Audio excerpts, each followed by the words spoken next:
Welcome to Reading the Gospels Together, and today we're in John chapter 1, actually the second part of John chapter 1. The first 18 verses we more or less covered in part 2 of our introductory session.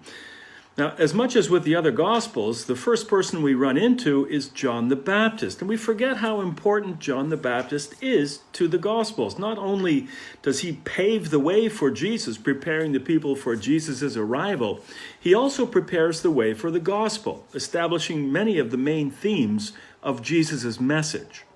So significant was John the Baptist's ministry that numerous times in the book of Acts, the traveling apostles encounter people far and wide whose relationship with God is through being baptized by John. Believe it or not, there still are. Known as Mandaeans, they number around 70,000 adherents today in many countries of the world, but primarily in Iraq and Iran, although persecution there has caused them to emigrate to Europe, Australia, and the U.S. They're followers of the baptism of John.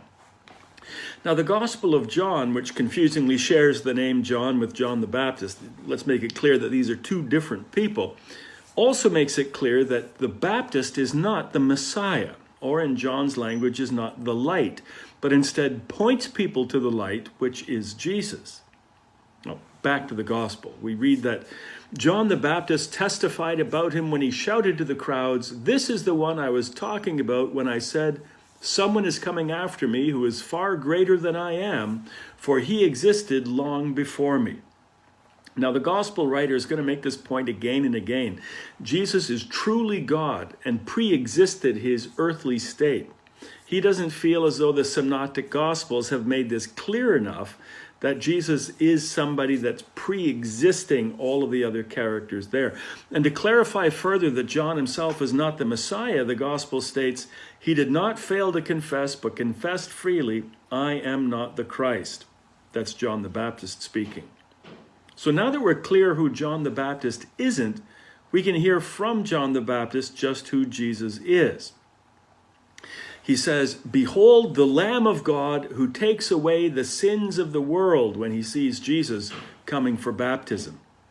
Now, in the Jewish sacrificial system, a lamb was sacrificed on behalf of the people, representing the forgiveness of sin for the person offering the sacrifice. The sacrifice of Jesus, the Lamb of God, will take away the sins of the whole world. Jesus, John the Baptist is saying, is the Messiah destined to be sacrificed for all. The gospel then lets us in on some inside information. Two of Jesus' first disciples were in fact disciples of John the Baptist, directed to Jesus by John. One of these first disciples was Peter's brother Andrew, who invites Peter to Jesus. Another early disciple is Philip, who invites his friend Nathanael to meet Jesus. Right off the bat, the Gospel of John is establishing a basic Christian principle. The first and foremost job of a follower of Jesus is to invite others to follow. Not to try to win an argument or prove you're right and the other person is wrong, simply to invite others to come and see for themselves. Now, a final interesting note. We don't know a lot about the Apostle Philip, and the little we do know comes from the Gospel of John. Now, why does John highlight Philip? Well, because Philip's ministry was ultimately in the area of Western Turkey, from where the Gospel of John is written. We know that Philip was based there because his tomb was recently as 2011, discovered in Hierapolis. Tradition had long placed him in Hierapolis, but had identified a different area as the location of the tomb. But now the actual tomb of Philip confirms it. Now, for John's primary audience, which were the congregations in Western Turkey, Philip is well known, and so details regarding Philip are important to them. He's a local boy, so he's included in the gospel. I was thrilled to visit Hierapolis not long after the discovery of Philip's tomb and to pay my respects.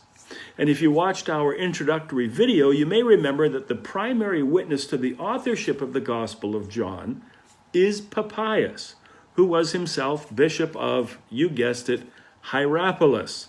And I love these connections, all of which speak to the interconnectedness of those early Christian communities and the reliability of the Gospels they produced. Nothing is in these Gospels by accident, not even the occasional casual mention of Philip, which would have made John's hearers' ears perk right up. Philip, we know him.